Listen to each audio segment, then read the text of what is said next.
శ్రమ, కష్టం, వీటిని గురించి మనం ఆలోచించాలి. ఒక మనుషునికి ఒక బాధ వచ్చింది, కష్టం వచ్చింది, దుఃఖం వచ్చింది అంటే అది ఒక మనుషుడు మన ఇంట్లో అడుగు పెట్టడం ద్వారా కాదు, ఎప్పుడూ మాట్లాడలేని వ్యక్తి మనతో మాట్లాడటం ద్వారా కాదు, ఎప్పుడూ చూడలేని వ్యక్తి మనపై అదో రకంగా సూచన వలన మాత్రము కాదు. 2వ అధ్యాయం ఇర్మీయా గ్రంథం 17వ వచనం 19, 18, 19, 20, 21, 22 వచనాల్లో మనం చూస్తే ముఖ్యమైన వచనాలు 2లో 17వ వచనం 19వ వచనంలో అంటాడు, యెహోవాను విసర్జించడం వలన నీకు బాధను శ్రమను, అక్కడ 17వ వచనంలో అంటాడు నీకు నీవే కలుగు చేసుకుంటేవి అన్నాడు. దేవునికి స్తోత్రం, హల్లెలూయా.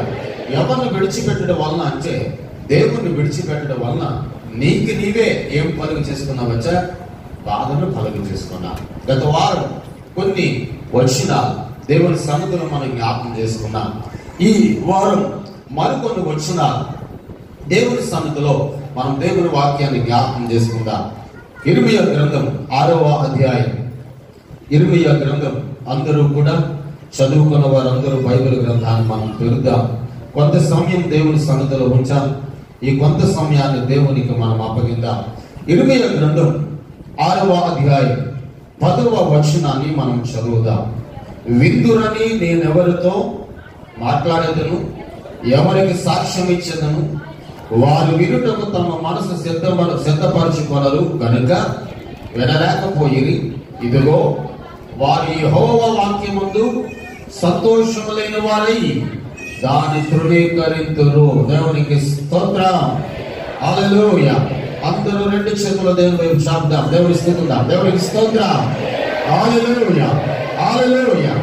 విందురని నేను ఎవరితో మాట్లాడుదును, ఎవరికి సాక్ష్యం ఇచ్చుదును, వారు వినుటకు వారి యొక్క మనసు ఎలా లేదంట సిద్ధము లేదు గనుక వారికి వాక్యం యందు సంతోషము లేని వారై, దేవుని మాటల యందు సంతోషం లేని వారై, దేవుని వాక్యమునందు సంతోషం లేని వారై, శక్తి కలిగిన దేవుణ్ణి వారు ఏం చేశారంట తృణీకరించేరి అని వ్రాయబడింది. దేవునికి స్తోత్రం. యెహోవాను తృణీకరించడం వలన, మనలను ప్రేమించే వారిని తృణీకరించడం వలన, మనలను ఆదరించే వారిని తృణీకరించడం వలన, మనలను అంచెంచుల అభివృద్ధి పరచుచు ఉన్నటువంటి శక్తి కలిగిన క్రీస్తు ప్రభుల వారిని మనం తృణీకరించడం వలన అనేకమైన బాధలు, సమస్యలు, అనేకమైన ఒడదుడుకులు వస్తాయి అని మనం మాట్లాడుకున్నాం. కానీ ఇక్కడ ఈ ఉదయకాల సమయమందు దేవుని వాక్యం మాట్లాడుతూ ఉంది, విందురని నేను ఎవరితో చెప్తా, విందురని ఎవరికి నేను సాక్ష్యం ఇస్తాను. ఎందుకు ఈ మాట వ్రాయబడింది అని అంటే అక్కడ అంటాడు, వారు వాక్యము వినుటకు, వారు వాక్యమును స్వీకరించడానికి, వారు వాక్యమును హృదయంలో భద్రపరచుకోవడానికి వారికి ఏమి లేదట సంతోషము లేదు. దానిని వారు ఏం చేశారు అంటే తృణీకరించితిరి అని వ్రాయబడింది. అయితే ఈ రోజున క్రైస్తవ సమాజముగా, సంఘముగా దేవుని సన్నిధిలో సమకూర్చబడినటువంటి మనకు దేని యందు సంతోషము కలిగి ఉంది, దేని యందు ఆనందము కలిగి ఉంది, జాగ్రత్తగా మనం ఆలోచన చేస్తే క్రైస్తవుడు దేవుని సన్నిధికి వస్తూ ఉన్నాడు, దేవుని ఆరాధిస్తూ ఉన్నాడు. మొదట ప్రార్థన అంటే ప్రార్థనలో ఏకీభవిస్తూ ఉన్నాడు, పాటల్లో అంటే పాటల్లో ఏకీభవిస్తూ ఉన్నాడు, స్తుతి ఆరాధన అంటే స్తుతి ఆరాధనలో ఏకీభవిస్తున్నాడు, సాక్ష్యము అనగా చాలా జాగ్రత్తగా వింటూ ఉన్నాడు. వినిన తరువాత అయ్యో ఇంత కష్టం వచ్చింది, ఇంత బాధ వచ్చింది అని బాధపడుతూ ఉన్నాడు. వాక్యము అనగా వాక్యమును వింటూ ఉన్నాడు. కానీ వినిచి ఉన్నటువంటి వాక్యముపై ఆ వ్యక్తికి ఏమీ లేదు అంటే సంతోషం లేదు. మరి దేనిపై ఉందండి సంతోషం అనగా సంఘములో కూర్చొని ఉండగా చాలా మంది ఎక్కడో దేని కూర్చో ఆలోచిస్తూ ఉంటారు. సంఘములో సమకూర్చబడి ఉండగా మనుషులు వారి యొక్క ఆలోచనలు, తలంపులు ఏ రీతిగా ఎట్లాగూ ఉంటాయి అని అంటే వారి శరీర సంబంధమైన కోరికలను బట్టి ఆలోచించే వారు ఉంటారు, శరీర సంబంధమైన ఉద్దేశాలను బట్టి ఆలోచించే ఆలోచించేవారు ఉంచారు, లేక కుటుంబంలో ఉన్న సమస్యలను బట్టి ఆలోచించేవారు ఉంచారు, లేక కుటుంబంలో ఉన్నటువంటి ఒడిదుడుకులను బట్టి ఆలోచించేవారు ఉంచారు, లేక ఇతరులు అనగా పలానా వ్యక్తి ఇలాగన అన్నారు, పలానా వ్యక్తి అలాగన అన్నారు అని చెప్పి సంఘములో కూర్చుని, దేవుని ఎదుట కూర్చుని వాక్యము యందు సంతోషము లేకుండా, వాక్యం అంటే ఇష్టము లేకుండా, వాక్యమును నేను వింటున్నాను అన్నట్లుగా మందిరంలో కూర్చొని ఉంటారు కానీ వాక్యం యందు మాత్రం వారికి పరిపూర్ణమైన సంతోషం ఉండదు. ఇటీవల ఈ ప్రస్తుత దినాల్లో మనం చూస్తే మనుషులకి వాక్యము కంటే కల్పనా కథలు అంటే చాలా ఇష్టం. ఏ కథలండి? వాక్యము కంటే మాట్లాడదాం, వాక్యం కంటే కల్పనా కథలు అంటే చాలా ఇష్టం అని. ఇప్పుడు ఏదైనా ఉపమానం చెప్పాము అనుకోండి, చాలా జాగ్రత్తగా మనం వింటాం. ఏదైనా పలానా చోట యథార్థమైన సంఘటన జరిగింది అని చెప్తే ఎంత జాగ్రత్తగా మనం వింటామండి. దైవజనుడు పరిశుద్ధాత్మల ద్వారా ఈ స్థలంలో మాట్లాడబడుతూ ఉన్నప్పుడు, దైవజనుడి ద్వారా పరిశుద్ధాత్ముడు మాట్లాడుతూ ఉన్నప్పుడు, ఆ మాట్లాడబడుతున్న ప్రతి మాట ఈ స్థలంలో కూర్చుని ఉన్నటువంటి మన అందరి నిమిత్తమే. దేవుని మందిరములో నీవు అడుగు పెట్టినప్పుడు వేరొక తలంపు అనేది నీ హృదయంలో ఉండకూడదండి. పరిశుద్ధమైన మందిరములో నీవు సాగిలి పడినప్పుడు వేరొక థాట్, వేరొక ఆలోచన, వేరొక ఉద్దేశం నీలో ఉండకూడదు. గత రాత్రి మనం మాట్లాడుకున్నాం దేవుని సన్నిధిలో. గత రాత్రి చెప్పుకున్నాం, ఒక దూర ప్రదేశంలో ఒక యవన సహోదరి ఉద్యోగం చేస్తూ ఉండేది. ఉద్యోగంలోకి వెళుతూ ఉండేది. ప్రతి దినం ఒక్కొక్కరు ఒక్కొక్క రకమైనటువంటి వాటిని పెంచుకుంటుంటారు. కుక్కను పెంచుకునేవారు ఉంటారు, పిల్లలు పెంచుకునేవారు ఉంటారు కదా. తర్వాత ఇవి ఉంటాయి కదా, ఏదో తెల్లగా ఉంటాయి చోరు పిల్లలు, రాగి జెండకు వాటిని పెంచుకునేవారు ఉంటారు, ఉడతలు పెంచుకునేవారు ఉంటారు, పావురాలు పెంచుకునే రకరకాలు పెంచుకొని ఉంటారు. కానీ ఈమెకి డిఫరెంట్ ఆలోచన వచ్చింది. అందరూ అన్ని పెంచుకుంటున్నారు కానీ కొన్నింటిని మాత్రం ఎవరు కూడా పెంచుకోరు. అటువంటి ఆలోచన వచ్చింది. పాములు పెంచుకుంటే ఏం చేస్తుంది? అది కాటేస్తుంది. కనుక నాకు పాము వద్దు, పాము లాగుండే అనుకోవడం పెంచుకుందాం అనుకుంటా. అదైతే కాటేదో అది చివరికి ఏం చేస్తుంది అంటే మింగేస్తుంది. అది నన్ను ఏం చేయదు కదా అని చెప్పేసి ఏం చేసిందట పెంచుకోవడం మొదలుపెట్టాడు. చిన్న పిల్లలు తెచ్చుకుంది, పెంచుకుంటుంది. ఉదయాన్నే చక్కగా దాంతో ఆడుకుంటుంది. అదో ప్రాంతం అది కూడా మొత్తం ఒళ్ళంతా కూడా చుట్టేస్తుంది. ఒళ్ళంతా చుట్టేస్తుంటే అదో రకంగా ఉంటుందట. ఏమిటి ఒళ్ళంతా చుట్టేయడం, తెన్నగా అది అప్పుడు ఉండదు కదా తెచ్చి ఇక్కడ ముద్దు పెట్టడం ఎంతో ఆనందిస్తుంది. చాలా మంది చూడండి, త్రాగుతూ ఉన్నప్పుడు దాంట్లో మజా వేరండి అంటారు, పేక ఆట ఆడుతున్నప్పుడు దాంట్లో ఉన్న మజా వేరండి అంటారు, విచ్చలవిడిగా తిరుగులాడుతున్నప్పుడు దాంట్లో ఉన్న మజా వేరండి అంటారు, లోకానుసారంగా తిరుగులాడుతున్నప్పుడు లేక దైవ మందిరంలో వచ్చి అటు ఇటు కూడా బెత్తర చూపులు చూస్తూ అబ్బో దాంట్లో ఉన్న మజా వేరండి అంటారు. అలాగన ఆ మజాలో పురుగు పెట్టాలి. ఉదయం వస్తుంది, ఉదయాన్నే చక్కగా ఆడుకుంటుంది, ఆఫీసుకు పోతుంది. ఆఫీసుకు పోయినా సరే ఆఫీసులో వర్క్ చేయడం లేదు. మనసంతా దేని మీద ఉందట? దాని మీద ఉందట. ఒక భక్తుడు మాట్లాడాడు, మనసంతా నీకోసమే యేసయ్య, మధ్య నిండా ఈ ఆలోచన. చర్చిలో మనం కూర్చున్నా సరే మన మనసంతా ఎక్కడ ఉంటుందంటే ఎక్కడో ఉంచుతుంది. చర్చిలో మనం కూర్చున్నా సరే మన తలంపులన్నీ కూడా ఎక్కడెక్కడో మనం పెడతాం, ఏదో ఆలోచిస్తాం, ఇది ఇలా జరగాలి అలా జరగాలి. ఏది జరగాలన్నా మొదట వాక్యము యందు నీవు సంతోషము కలిగి ఉండే క్రైస్తవుడిగా ఉండాలి. వాక్యమును పరిపూర్తిగా నీ హృదయంలో స్వీకరించే వ్యక్తిగానే ఉండాలి. ఆఫీస్కి వెళ్ళినా మనసంతా దాని మీద ఉంది. సాయంత్రం అయినట్టు వచ్చేస్తుంది, చక్కగా మనల్ని ఆడుకుంటుంది, ఎంతో ప్రేమతో చూచుకుంటుంది. అంటే రకాల పదార్థాలు వాటికి ఏం చేస్తుంది? తినిపిస్తుంది, పెడుతుంది.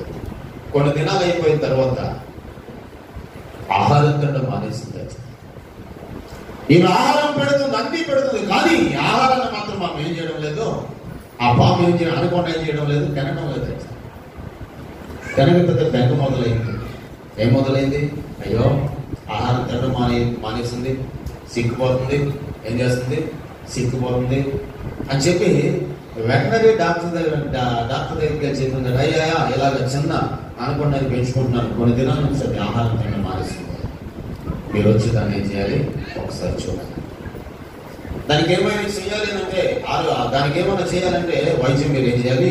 చెయ్యండి అని చెప్పేసి అడిగితే డాక్టర్ గారు అన్నారంటే సరే మనం వెళ్ళు, నేను వస్తాను.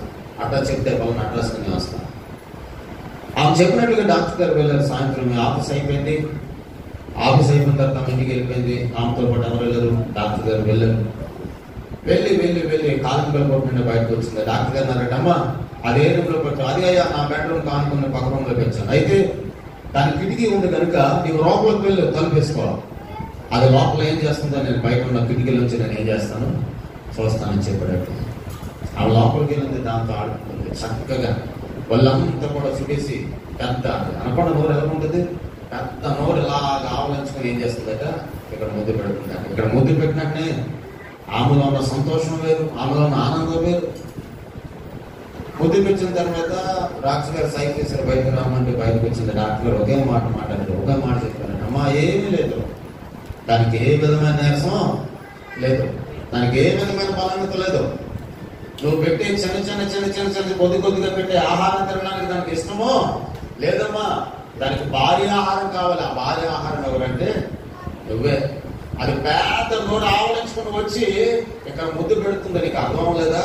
అంటే ఆ పెద్ద నోరు ఆవలించుకుంటుందంటే లోపల ఇంకా ఏముంది? ఆహారం ఉంది. ఆ ఆహారం మరిగిపోతే, ఆహారం పోతే ఆ నోరు ఇంకా పెద్దదిగా అవుతుంది. అప్పుడు దానిలోనికి నీ బుర్ర పడుతుందో లేదో ముందుగా అది ఏం చేస్తుంది? టెస్టింగ్ చేస్తుంది, ప్రయత్నం చేస్తుందమ్మా. అర్జెంటుగా దాన్ని తీసుకుని వెళ్ళిపోగా విడిచిపెట్టండి. ఏమన్నదంటే, అయ్యా మీరు అలా పెంచారండి, పాములు పెంచుకోవడం అంటే ఎవరికి కూడా ఇష్టం ఉండదండి, మీరు అలా చెప్తారండి. అది నన్ను ఏం చేయదు, నాకు ముద్దు పెడుతుంది ఎంతో చక్కగా.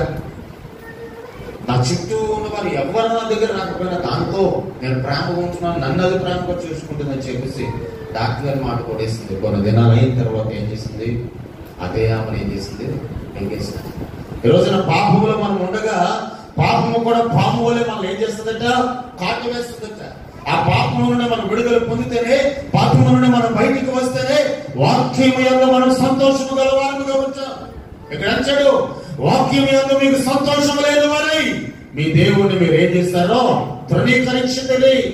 ఈ రోజున తృణీకరించుటకు, లేక లోకానుసారముగా తిరుగులాడుటకు, లేక భక్తిహీనతలో పడిపోయి భక్తిహీనతలో మగ్గిపోతూ లోక సంబంధమైన తుచ్చమైన జీవితంలో మనం మగ్గిపోతూ కుమిలిపోతూ ఉండటకు నేటి వరకు కూడా దేవుడు మనల్ని సజీవులుగా ఉంచలేదు. ఎందుకు మనలను ఈ దినం, ఈ గడియ, ఈ సమయం వరకు కూడా ఆయన మనలను సజీవులుగా ఉంచాడు అంటే వాక్యం సెలవిస్తుంది. వాక్యం యందు సంతోషము గలవారమై నిత్యము ఆయన ఎదుట నమ్మకస్తులుగా ఉండుటకు, నమ్మకస్తులుగా నిలబడుటకు, నమ్మకమైన వారముగా స్థిరపరచబడుటకు, నమ్మకమైన వారముగా దేవునికి సమీపస్తులుగా ఉండుటకు, నమ్మకస్తుల వారముగా దేవుని సన్నిధిలో సమయమనక అసమయమనక, కష్టమైన, బాధైన, ఇరుకైన, ఇబ్బందైన, వస్త్రహీనతైన, దరిద్రతైన ఏది ఎదురైనప్పటికీ దేవుని వైపు చూడక, వెనక తట్టు చూడక, వాక్యము యందు నీవు సంతోషము కలిగి ఉన్నావు కనుక నిత్యము దేవుని ఎదుట సాగిలి పడుటకు నేటి వరకు భూమి మీద దేవుడు మనం సజీవులుగా ఉంచాడు. మన ఆయుష్ని ఏం చేశాడు? ఆయన పొడిగిస్తాడు. ఈ రోజున దేవునికి మనము కృతజ్ఞతాస్తుతులు చెల్లించాలి. మనుషులు గొప్పవాడు అంటే ఒక త్రాగుతున్న వ్యక్తిని అలా నిలబడితే చాలా మంచివాడండి ఏం చేయదు. విలువలేని ఒక వ్యక్తి అలా రోడ్డు మీద నిలబడినప్పుడు ఆ వ్యక్తి చాలా మంచివాడండి ఏం చేయదు. కానీ వాక్యం సెలవిస్తుంది ఆ వ్యక్తి కంటే గొప్పవాడు. అసలు ఈ భూమి మీద నీవు నేను ఉండటకు కారణం నజరేయుడైన యేసయ్య. ఆ యేసు క్రీస్తు ప్రభువు వారి కంటే గొప్పవాడు లోకములో ఎవరునో లేరండి. మన చేయి పట్టుకున్నాడు దేవుడు. ఏం పట్టుకున్నాడంటే, ఇలా చూడండి, నా వైపు చూడండి, మన చేయి పట్టుకున్నాడు దేవుడు. ఈ చేయి వదిలేసాడు అనుకోండి, ఏంటి పరిస్థితి? ఈ చేయిని దేవుడు వదిలేస్తే ఏంటి పరిస్థితి? 2013 సంవత్సరంలో దేవుడు ఈ చేయిని వదిలేస్తే ఈ మైకి పట్టుకుని ఇక్కడ నిలబడేవాడు కాదు. ఈ చేయిని దేవుడు ఏం చేయలేదో వదిలేయలేదు. నా చేయినే కాదు, ఈ స్థలంలో ఉన్న మనందరి చేతులను ఆయన గట్టిగా పట్టుకున్నాడు. మనం ఆయన చేయి పట్టుకోవడం కాదు, మనం ఆయన చేయిని పట్టుకోవడం కాదండి. మనము ఆయన చేయిని పట్టుకుంటే ఒకవేళ ఏదైనా లోపల కనబడుతుంది. పిల్లలు చూడండి, ఎగ్జిబిషన్కి వెళ్ళినప్పుడు కానీ, ఏదైనా షాపుకి వెళ్ళినప్పుడు కానీ, ఎక్కడికైనా వెళ్ళినప్పుడు పిల్లడు చేయి తండ్రి గట్టిగా పట్టుకుంటే కొంతమంది సిద్ధికి సరే పట్టుకోరా ఏది పట్టుకోరా అంటుండే పట్టుకుంటాడు. వాళ్ళకి ఏదైనా బుడగలు కనపడాక ఆ ఏళ్ళు చూసి అక్కడ అలా నిలబడి చూస్తాం. అవునా కదా? అలా నిలబడి చూస్తాం. మనం అట్లాంటి వ్యాసాలు వేస్తాము అని తెలిసి దేవుడి చేయి మనం పట్టుకుంటే మనం వదిలేస్తామని తెలిసి మీరు నా చేయి పట్టుకోవడం కాదు, నేనే మీ చేయి పట్టుకుంటానని చెప్పి మన చేయి గట్టిగా పట్టుకున్నాడు. దేవునికి స్తోత్ర. నీ వాక్యం వినకపోయినా నీ చేయిని విడిచిపెట్టలేదైనా. అవునా? నీ వాక్యాన్ని వినకపోయినా, వాక్యం ఎందుకు సంతోషం లేకపోయినా నీ చేయిని విడిచిపెట్టలేదు. అపారమైన ప్రేమతో నేను ప్రేమిస్తున్నాడు. వాక్యం ఎక్కడో దూరంగా ఉన్న దేవుడి మందిరంలో అడిగిపెట్టి రకరకాలైన ఆలోచనలు, రకరకాలైన విభేదాలు సృష్టించే తలంపుల చేత నువ్వు దేవుడి సన్నిధిలో కూర్చుని నువ్వు మగ్గిపోతున్నా నీ చేయిని మాత్రం ఆయన ఏనాడో విడిచిపెట్టలేదండి. దేవుడి సన్నిధిలో మనం కూర్చుని ఆయన ధృవీకరించే మనసు నువ్వు కలిగి ఉన్నా ఆయన కన్ను దృష్టి నీ మీద నా మీద నుండి తొలగిపోలేదండి. పరిపూర్ణమైన మనసుతో మనల్ని చూస్తున్నాడు ఆయన. అందుకే వాక్యమైన దేవుడు అంచాడు. ఏమన్నాడు ఇక్కడంటే, విందురని నేను ఎవరితో చెప్తానయ్యా? ఎవరు ఆలకిస్తున్నారు దేవుని వాక్యాన్ని? ఈ రోజుల్లో ఎవరు స్వీకరిస్తున్నారండి దేవుని వాక్యాన్ని? విందురని నేను ఎవరికి సాక్ష్యం ఇస్తాను? దేవుని సన్నిధిలో కొన్ని సాక్ష్యాలు మనం వింటూ ఉంటాం. చాలా మంది సాక్ష్యం ఇస్తూ ఉంటారు. ఇక్కడ నిలబడి సాక్ష్యం ఇస్తారు. ఎవరైనా మరొక వ్యక్తి వచ్చి ఇక్కడ సాక్ష్యం చెప్తే వారు వినరు. కానీ వాక్యం అంటాడు, విందురని నేను ఎవరితో సాక్ష్యం ఇస్తాను, విందురని నేను ఎవరితో చెప్తాను అని చెప్తాను. నచ్చడు. నా మాట వినడానికి, నా వాక్కు వినడానికి వారి మనస్సు సిద్ధముగా లేదు. దేని మీద ఉంది వారి మనస్సు? తుచ్చమైన వాటి మీద ఉంది వారి మనస్సు. దేని మీద ఉంది వారి మనస్సు? అల్లరితో కూడిన ఆటపాటల మీద వారి మనస్సు ఉందచ్చా. మరి ఈ రోజున మన మనస్సు ఎలా ఉంది? దేని మీద ఉంది? ఒక్క మాట మనం ఆలోచించాం. కొంచెం ముందు జరిగాను బయట ఉన్న వాళ్ళు మీరు అలా వెళ్ళిపోండి, కుర్చీలోకి వెళ్ళిపోండి. శివాడు మీరు అలా లేసి ఈయన మాస్క్ వైట్ మాస్క్ మీరే ఆశీర్వాదం పక్కకి వెళ్ళిపోండి. మీరు ముందుకు జరిగాను.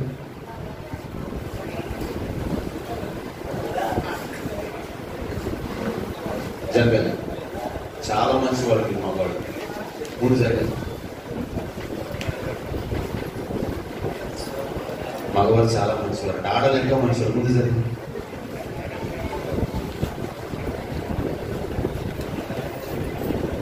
అమ్మా చెల్లి జరిగింది. అలా జరగండి, అలాగా త్వరగా. అమ్మా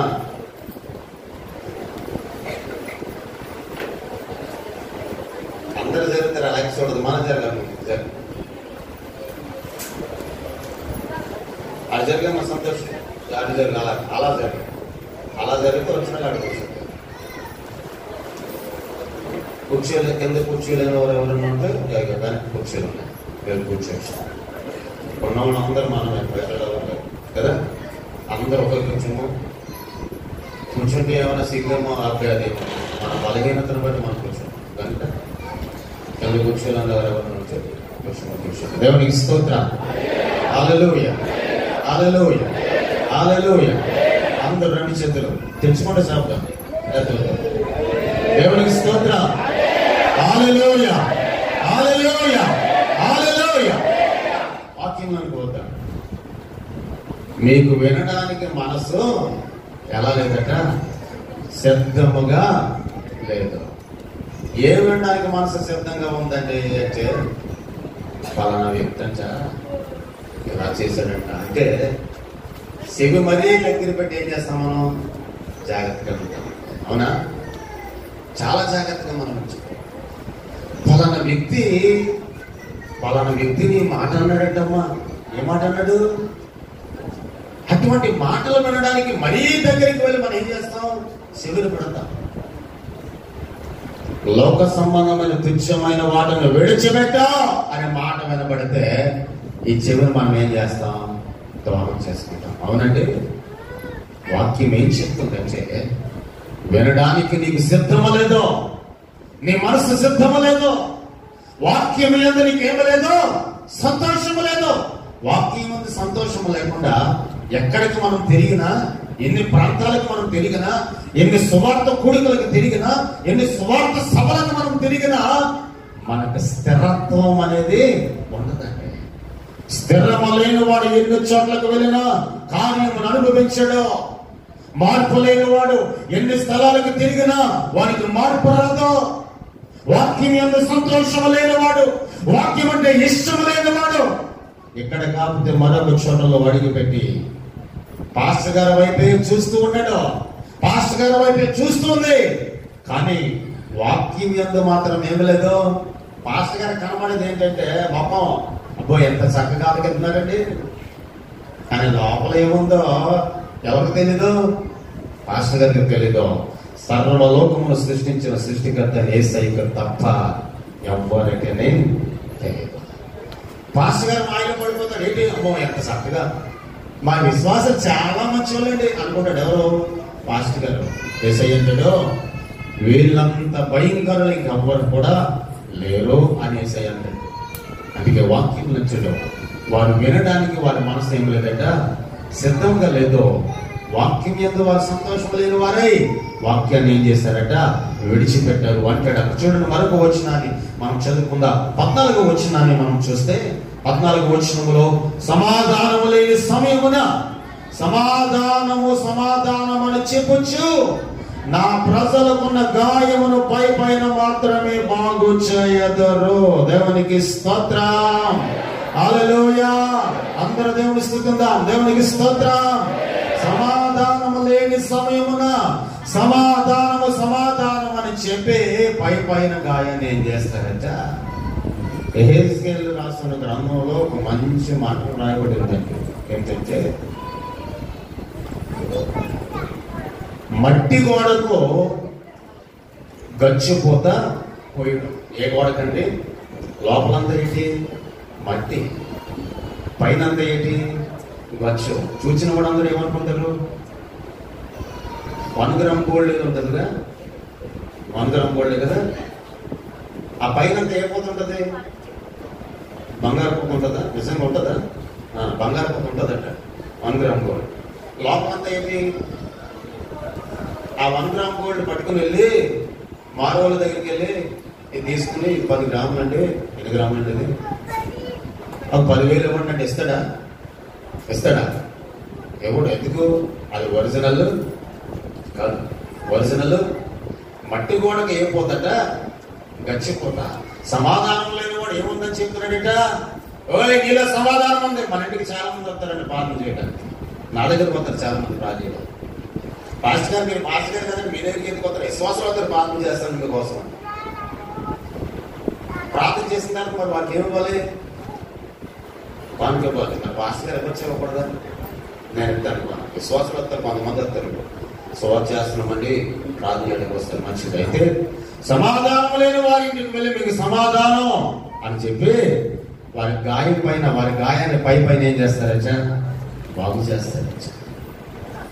సమాధానం లేని చోటకి వెళ్ళి నీకు సమాధానం ఎలా వచ్చేస్తుందండి? సమాధానం నీకు సమాధానం ఇస్తున్నాడు దేవుడు. ఎట్లా వస్తుంది సమాధానం? మనుష్యుడు డబ్బును సంపాదించడానికి రకరకాలైనటువంటి వాటిని భూమి మీద ఏం చేస్తున్నాడంటే అవలంబిస్తుంది. రకరకాలైన పద్ధతిలో ఏం సంపాదిస్తున్నాడు? డబ్బులు సంపాదిస్తున్నాడు. చాలా మంది అంటారు, పాస్టర్ గారు వస్తారు, ప్రార్థన చేస్తారు, పాన్పిస్తే ఎందుకు కొడుతుంటారు. ఈ రోజున దానికంటే శ్రేష్టమైనది ఏం చర్చే, ప్రార్థించకుండా నీవు ఎల్లప్పుడూ దేవునిలో ఎలా ఉండాలి? సంతోషంగా ఉండాలి. ప్రార్థించుకున్న నీవు, ప్రార్థన ఒక దైవజనులతో ప్రార్థన చేయించుకున్న నీవు, నీ జీవితాంతం నువ్వు బ్రతికే దినములన్నీ కూడా ఈ భూమి మీద నిత్య సమాధానం నీవు అనుభవించాలి. అది దైవజనం యొక్క లక్షణం. ఏ దైవజనం యొక్క లక్షణం అంటే, ఏ దైవజనుడైతే ఆత్మను సంపాదించుకున్నాడో ఆ దైవజనులకు ప్రతి దైవజనుడు అలాగే చేస్తాడు. కానీ బయట వారు కొంతమంది వచ్చి ప్రార్థన చేయడానికి వస్తారు. వారు అంటారు, సమాధానం లేని వారికి ఏం చెప్తారంటే, మీకు సమాధానము కలుగుగాక. ఎవరికి సమాధానం? భూమి మీద ఎవరికంటే సమాధానం? ఎవరి ద్వారా వస్తుంది సమాధానం? ఎవరి ద్వారా మనం అనుభవించగలం సమాధానం? వాక్యం సెలవిస్తుంది. 2:14 లోకాసు వార్తలు అంటాడు, సర్వోన్నతమైన స్థలంలో దేవునికి మహిమయు ఆయన క్రిస్తులైన మనుషులకు భూమి మీద సమాధానం. దేవునికి స్తోత్రం. హల్లెలూయా, హల్లెలూయా. హసన్ గారు అంటే నాకు ఇష్టం. సమాధానం వచ్చేస్తుందా? నాకు ఇష్టం అన్న మాత్రం కాదు. వాక్యములు అంటారు ఆయనకి ఇష్టలు. ఎవరికి ఇష్టలట? నరమాత్రులు మనం, మనుషులు మనం. మన వలన అనేకమైన అసాధ్యం, సాధ్యము కాలేనివి ఎన్నో ఉన్నాయి. కానీ సమస్తమునకు సాధ్యం ఎవరంటే దేవునికి సమస్తం. ఏది కూడా అసాధ్యమైనదంటే ఏది లేదు దేవుని దృష్టికి. ఆ దేవాది దేవుడు అంటాడు కదా, దేవాది దేవుడు ఈ ఉదయకాల సమయం ముందు మనతో మాట్లాడుతున్నాడు. మనకి సమాధానం కావాలంటే ఆయన ద్వారా సమాధానం. ఎవరికంటే సమాధానం అంటే వాక్యం అంటాడు, భూమి మీద ఆయనకి ఇష్టలైన మనుషులకు ఏమొస్తుందట? సమాధానం. దేవునికి స్తోత్రం. హల్లెలూయా. ఎవరికి ఇష్టలైన మనుషులు? ఎవరు ఆయనకి ఇష్టలైన మనుషులు? మనకు కొంతమంది ఇష్టం ఉంటారు, కొంతమంది ఇష్టం ఉంటారు. అవునా? కొంతమంది ఇష్టం ఉంటారు, కొంతమంది ఇష్టం ఉంటారు. రమేష్ పాట పాడాడు అనుకోండి, ఎవరికి ఇష్టం ఉంటారు అండి? రమేష్ పాట పాడితే ఎవరికి ఇష్టం ఉంటారు? స్వామి పాట పాడితే ఎవరికి ఆపే? నేను పాట పాడితే ఎవరికి ఇష్టం ఉండదు. ఇంకొకరు ఇక్కడ ఎవరు లేచి పడ్డారు, ఇంకో సభలు గట్టి పడతారు. ఎందుకు అర్థం? ఏంటి దానికి అర్థం? ఉదాహరణకు నేను చెప్తున్నాను. ఏంటి దానికి అర్థం? వీళ్ళు ముగ్గురంటే ఇష్టం లేదు, కానీ వాళ్ళంటే మాత్రం ఇది మానవ నైజం. మనుషులు నీ ప్రక్కనే కూర్చుంటాడు, నువ్వంటే ఇష్టం ఉండదు. నీ ప్రక్కనే కూర్చుంటారు, నీవంటే ఏముండదు? ఇష్టం ఉండదు. నీ ప్రక్కనే కూర్చుంటారు, నీ కూర్చి నిన్న కూర్చి వేరొక రకంగా మైండ్లో ఆలోచన చేస్తారు. కానీ దేవుడు అటువంటి వాడి కాదు. భూమి మీద తనకిష్టలైన మనుషులకు సమాధానము కలుగునుగాక అని సెలవిస్తున్నాడు. ఎవరు దానికి ఇష్టలేని మనుషులు? ఎక్కువ మొత్తంలో కానుక తెచ్చి వేసిన వారా? ఎక్కువ మొత్తంలో దశమభాగం దేవునికి ఇచ్చేవారా? ఎవరంటే ఆయనకి ఇష్టమైన మనుషులు? ఇదిగో గ్రంథం పరకం వేసేవారా? Mic set బిగించేవారా? లేక మందిరాన్ని ఊడ్చేవారా? లేక దేవుడి సన్నిధిలో పరిచర్య కొనసాగించేవారా? వాక్యం సెలవిస్తుంది ఉదయకాల సమయంలో. ఆయన వాక్యం అంటే ఎవరైతే సంతోషము కలిగి, ఆయన వాక్యం అంటే ఎవరైతే ఇష్టము కలిగి, వాక్యానుసారముగా నడవడిక, వాక్యానుసారముగా వారి పద్ధతి, వాక్యానుసారముగా వారి బుద్ధి, వాక్యానుసారముగా వారి ఆలోచన, వాక్యానుసారముగా వారి ఉద్దేశాలు, వాక్యానుసారముగా వారి క్రియలన్నిటినీ ఎవరైతే సరి చేసుకొని దేవుని కొరకు ఈ భూమి మీద నిలవబడతారో వారు ఆయనకి ఇష్టలైన మనుషులు. వారికి దేవుడు భూమి మీద ఏమిస్తాడట? సమాధానం. దేవునికి స్తోత్రం. హల్లెలూయా, హల్లెలూయా. ఆ సమాధానం నీవు నేను అనుభవించాలి. ఈ వచ్చిన ఆ సమాధానమును అనుభవించే వారముగా మనం ఉండాలి. ఎవరైనా వచ్చి మీకు సమాధానం కలుగును గాక అని చెప్తే ఆనందపడిపోయి సంబరపడిపోవడం కదండి. మనం మాకు సమాధానం ఇచ్చేవాడు ఎవరంటే మనిషి కాదు. మాకు సమాధానం ఇచ్చేవాడు నాలాగా జీవించి ఉన్నటువంటి నరమాత్రుడు కాదు. ప్రార్థన ఆలకించేవాడా సర్వ శరీరులు నా యొద్దకు వచ్చేదరు అని సెలవిచ్చిన నజరేయుడైన యేసుక్రీస్తే నాకేమిస్తాడో సమాధానం ఇస్తాడని చెప్పి దేవుని పైన మనం ఆధారపడాలి. అందరికీ మనం చెప్తాం, నా కొరకు ప్రార్థించండి. కుటుంబ సమస్యలు ఈ రీతిగా ఉన్నాయి, కుటుంబంలో బంధకాలు ఉన్నాయి, కుటుంబంలో సమాధానములే, కుటుంబంలో సంతోషములే, కుటుంబంలో నెమ్మదలే. దానికి కారణం ఏమిటంటే ఫైరుకు క్రైస్తవులవై నీ ఉన్న నీ జీవితంలో వాక్యంలో ఏమి లేదంటే సంతోషం లేదు. వాక్యాన్ని వినడానికి మనసును ఏం చేసుకోలేదంటే సిద్ధం చేసుకోలేదు. ఒక పెళ్లికి మనం వెళ్ళాలంటే ఎంత చక్కగా మనం సిద్ధపరచబడతాం. ఆలోచించడం ఏదైనా ఒక దూర ప్రాంతం వెళ్ళాలని ఇక్కడికి మన ఊర్లోనైనా వేరే ప్రాంతమైనా చాలా నీట్గా చక్కగా సిద్ధపరచబడి మనం వెళ్తాం. మనం వెళ్ళడమే కాదు, కూడ పట్టుకెళ్తాం కొన్ని. అవునండి, పట్టుకెళ్తాం కూడ కొన్ని పట్టుకెళ్తాం. మన వయసుకి వెళ్ళే పెళ్లి నేను వేసుకున్న బట్టలతో ఇరుకున్నా. దిగిన తర్వాత మొక్క వెళ్తున్నప్పుడు బస్సులో సాధారణంగా నిద్ర పడుతుంది కదా, నిద్రపోవచ్చు. కానీ వీళ్ళు నిద్రపోవడం లేదు. అక్కడికి ఏంటి సినిమా ఏమన్నారు, ఎవరు నమ్ముకున్న వాళ్ళు, ఆ దేవుడు నమ్ముకున్న వాళ్ళే సినిమా ఏంటే వేసారు. ఆ సౌండ్ కంటే ఈ సౌండ్ ఎక్కువైపోయింది. ఏ సౌండ్? బస్సులో సౌండ్ ఎక్కువైపోయింది. కేకలు, అక్కడ ఏదైనా జరిగితే కేకలు. మొత్తాన్ని గట్టి ఎంత ప్రయత్నించినా మాట్లాడదు మధ్యలో. మరి అక్కడికి వెళ్ళిన తర్వాత మొక్క కడుక్కోవాలి. ఊరుగా ఊరు వెళ్ళిన తర్వాత ఎవరైనా ఊరుగా ఊరు వెళ్ళి మొక్క మరుగుతుంది, దానికి ఇల్లు ఉంటుందా? ఉండదుగా. ఊరుగా ఊరు వెళ్ళిన తర్వాత సబ్బు కావాలంటే ఎవరెత్తాడు అని, ఆ మ్యాక్స్ ఫేస్ వాష్ ఇచ్చానని కడుక్కుంటావా అన్నాడు ఒక యవనస్తుడు వచ్చి. ఏంటి తమ్ముడు ఇవన్నీ స్పెసిలిటీస్ అన్నీ ఉన్నాయంటే అని అన్నీ ఉన్నాయి. పౌడర్ కూడా ఉంది, విత్ పౌడర్ కూడా ఉంది. అంటే ఏంటి, ముందుగా అన్నీ సిద్ధపరచుకున్నట్టు. ఒక చోటుకి వెళ్తే ప్రతిదీ కూడా ఇది కావాలి అది కావాలి, అక్కడ ఖర్చు పెట్టుకోవడానికి సరిపడే డబ్బు ప్రతిదీ సిద్ధం చేసుకుని వెళ్తాం. ఏది కూడా తక్కువ కానీ వాక్యములు వచ్చాడో, నా వాక్యములు వినుటకు నీ మనసు ఏమి లేదో శబ్దము లేదు. తుచ్చమైనవి ప్రతి దానిపై మనుషులు ప్రతి దాన్ని సిద్ధపరచుకుంటున్నట్టు ఆయన రాజ్యములో ఒక నివాసం నీ కొరకు సిద్ధపరచబడలేకపోతుందంటే దానికి కారణం నీ మనసు సిద్ధముగా లేదో. నెంబర్ 2, సజీవమైన శక్తివంతమైన సత్యమైన దేవుని వాక్యముపై నీకేమి లేదో సంతోషము లేదు కనుక నీ కుటుంబంలో ఏమి లేదయ్యా అంటే సమాధానము లేదు. ఈరోజు అంటాడు సమాధానం లేదు, సమాధానం సమాధానం సమాధానం అని చెప్పి పై గాయాన్ని ఏం చేస్తున్నారచ్చా. ఈ రోజున మనం కూడా అంతే.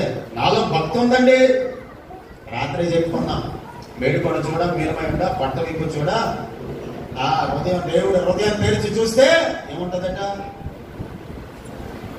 చికెన్ షాప్కి వెళ్ళి వాడు అమ్మే కోళ్ళలో పేగలు ఉంటాయి లోపల. ఏమండి వాడు అమ్మే కోళ్ళు ఏముంటాయి? మనం అమ్మే కోళ్ళు పేగలు ఉండవని చెప్పేసి మన ఆలోచన. మనం అమ్మే కోళ్ళు ఏముండవు, పేగలు ఉండవని బంగారం ఉంటుందా? మన దగ్గర ఉన్న కోడి పట్టుకెళ్ళి అయ్యా పట్టు, నీ కోడి నా కోడి పక్కన పెట్టంటే వాడి కోళ్ళ పేగలు ఉంటే మన కోళ్ళు కూడా ఏముంటాయి? నీ ప్రక్కవాడిలో ఏమనుకుంటాడో, నాలో భక్తి ఉందనుకుంటాడు, నాలో సమాధానం ఉందనుకుంటాడు. నీవు కూడా అట్లాగనే అనుకుంటున్నావు. అట్లాగనే అనుకుని ఎవరిని మోసం చేస్తున్నావు? నేను నీవే మోసపరుచుకుంటున్నావు. దేవుడిని కూడా మోసం చేయడానికి ఏం చేస్తున్నావు? ఇక్కడ అదే అంటాడు వాక్యంలో. చూడండి అక్కడ 14 వచనంలో ఏమన్నాడంటే సమాధానం లేని వారికి సమాధానం అని చెప్పి ఏం చేస్తున్నావు? పై నువ్వు గాయాలు ఏం చేస్తున్నావట? బాగు చేస్తున్నావు. 15 అంటాడు వారు తాము ఏ క్రియలు చేయించినందువలన సిగ్గుపడవలసిన వచ్చినది కానీ వారు ఏమాత్రమో సిగ్గుపడరు. దేవుడికి స్తోత్రం, హల్లెలూయా. అందరూ స్తుతిద్దాం, దేవుడికి స్తోత్రం. వారు ఏ క్రియలు చేస్తున్నారో సిగ్గుపడవలసిన సమయం వచ్చింది కానీ వారు ఏం చేయడం లేదట. చెప్పండి, వారు ఏం చేయడం లేదు, సిగ్గుపడరు. త్రాగేవాడికి సిగ్గు ఉంటుందండి. రోడ్డు పోతే పాస్టర్ గారి కంట్లో కనపడిన వాడికి ఏముండదు, సిగ్గు ఉండదు. చాలా మంది అంటారు ఎవరి కంట్లో పడినా చదువాస్ గారి కంట్లో పడితే పర్లేదు, ఎవరి కంట్లో పడితే పర్లేదు. కానీ ఎవరి కంట్లో పడకూడదు, శనిపాస్టర్ గంటలో మాత్రం పడకూడదు. ఎవరి గంటలో పడినా మనకి ఏముండదట. ఇక్కడ నా మాట కాదు, వాక్యంలో అంటాడు వారు ఏ క్రియలు చేయనందువలన వారు సిగ్గుపడవలసిన సమయం వచ్చినా సరే వారు ఏం చేయరట, సిగ్గుపడరట. మన గురించి మాట్లాడుతున్నాడు వాక్యం. పర్టికులర్గా ఇక్కడ సంఘంలో ఒక వ్యక్తిని చూసుకుని ఆ వ్యక్తి కోసం అని చెప్తూ లేదు, మన కోసమే చెప్పబడుతుంది వాక్యం. సిగ్గుపడవలసిన సమయం వచ్చినా వారు సిగ్గుపడటం లేదట. అక్కడ చూడండి, వారు సిగ్గుపడరు, అవమానం నొందారు అని తోచినా సరే వారికి ఏ విధమైన నొప్పే. ఎంత భ్రష్టమైన చెబుతామండి. గత వారం మనం చెప్పుకున్నాం, భ్రష్టులారా తిరిగి రండి, నేను మీ యజమానుడును అన్నట్టు 3వ అధ్యాయంలో, 4వ అధ్యాయంలో. నేనెవరిని? మీ యజమానుడిని. 3వ అధ్యాయం 13వ వచనంలో అంటాడు, నేను మీ యజమానుడిని. అదే అధ్యాయం 22వ వచనంలో అంటాడు, భ్రష్టులైన బిడ్డలారా తిరిగి రండి, నేను మీ అల్ప విశ్వాసమును బాగు చేసేదను అన్నాడు. ఎక్కడ అంటాడు కదా, ఈ 6వ అధ్యాయంలో ఈ 15వ వచనంలో మనం చూస్తే, అయ్యా నువ్వు సిగ్గుపడవలసిన సమయం వచ్చిందమ్మా, నువ్వు సిగ్గుపడవలసిన సమయం వచ్చింది. ఆయనలో శ్రమ వచ్చినా, దరిద్రత వచ్చినా, ఎంత అవమానం కలిగినా, ఎన్ని నిందలు వచ్చినా, ఎన్ని అవమానాలు వచ్చినా, ఎన్ని భయంకరమైనటువంటి దుస్థితి నిన్ను వెంటాడుతూ ఉన్నా సరే, ఆ సిగ్గును అనగా ఇహలోక సంబంధమైన బానిసత్వ బ్రతుకనే దాన్ని నేను ఏం చేయడం లేదో, విడిచిపెట్టడం లేదు. కనుక నువ్వేం పడలేకపోతున్నావు? సిగ్గుపడలేకపోతున్నావు. ఎక్కడైనా మనకు అవమానం కలిగిందనుకోండి, ఎక్కడ సన్నిధిలో ఎవరైనా వ్యక్తి వచ్చి నువ్వు ఫలానా వ్యక్తివి అని అంటే మనం వెంటనే ఏం చేస్తాం? తలెత్తుకుంటామా, తలదించుకుంటామా? ఒక్క మాటలో చెప్పాలంటే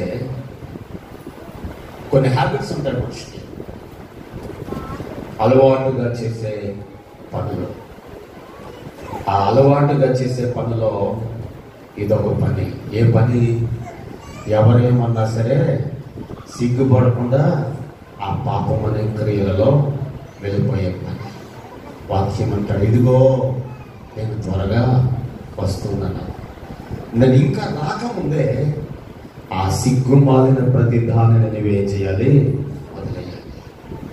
నేను ఇంకా రాకముందే, ఆ సమయం ఇంకా రాకముందే, అపాయకరమైన పరిస్థితిని నువ్వు అనుభవించకముందే, 12వ అధ్యాయం ప్రసంగి గ్రంథంలో మొదటి వచనాలు అంటాడు, ఆ దుర్గుణమనేది నీ మీదకి రాకముందే, ఆ భయంకరమైన ఉగ్రత నీ మీదకి రాకముందే, భయంకరమైనటువంటి అవమానమును నువ్వు ఇంకా అనుభవించకముందే, నేను ఇంకా రాకముందే వాక్యము వినుటకు మనసును సిద్ధము చేసుకొని దేవుని మాటలను విని మాటల ప్రకారంగా నడిపింపబడి వెనుకున్న దాని వైపు చూడక, వెనుకున్న దాని వైపు మరణాన్ని మరలక నీ హృదయాన్ని జాగ్రత్తగా కాపాడుకుని, నీ బ్రతుకుని జాగ్రత్తగా కాపాడుకుని దేవునిలో స్థిరురాలుగా ఉంచే సిగ్గుమాలిన ఏది కూడా నిన్ను వెనకాడదు. ఇక్కడ ఏంటో సిగ్గుపడవలసిన సమయాల్లో నీవు సిగ్గుపడడం లేదు కనుక నువ్వు వెంటనే తొట్టెళ్ళిపోతున్నావు, వెంటనే తొట్టెళ్ళిపోతున్నావు, వెంటనే తూలిపోతున్నావు, వెంటనే కుమిలిపోతున్నావు, వెంటనే కృంగిపోతున్నావు. అదే ఆ సిగ్గుమాలిన ప్రతి దానిని, సిగ్గుమాలిన హేయమైన క్రియలను, సిగ్గుమాలిన దుస్థితిని, సిగ్గుమాలిన అవమానమును, సిగ్గుమాలిన దేవునికి విరోధమైన ప్రతి దానిని యేసయ్య నామములో నీవు విడిచిపెడితే నీవు అడుగు పెట్టబడిన ప్రతి స్థలం ఆశీర్వదించబడుతుంది, నీవు అడుగు పెట్టబడిన ప్రతి స్థలము దీవించబడుతుంది, నీవు అడుగు పెట్టబడిన ప్రతి స్థలము హెచ్చింపబడుతుంది. అందుకే వాక్యములు అంటాడు, ఏ క్రియలను విడిచిపెట్టలేదో అందుకే నీ వెంటనే ఏమైపోతున్నావో తొట్టెళ్ళిపోతున్నావు. ఇంకా మనం దేవుని వాక్యంలో చూస్తే చూడండి, సమయం లేదు కనుక మరికొంత సమయాన్ని మనం ప్రార్థనకి మనం ఇద్దాం. చూడండి 18వ వచనంలో మనం చూస్తే ఆ 18వ వచనాన్ని మనం చదువుదాం. ఏమన్నాడు 18వ వచనం? అయితే మేము వినమని వారు అనుచున్నారు, వినమని వారు అనుచున్నారు, అన్యజనులారా రండి, సంగమా వారికి జరిగిన దానినే తెలుసుకొనుడి. భూలోకమా వినుము, ఈ జనులు నా మాట వినుకున్నారు, ఈ ధర్మశాస్త్రం విసర్జించుచున్నారు కనుక తమ ఆలోచనలకు ఫలితమైన కీడు నేను వారి మీదకి రప్పించుచున్నాను. దేవునికి స్తోత్రం, హల్లెలూయా. అందరూ దేవుని స్తుతిద్దాం. దేవునికి స్తోత్రం.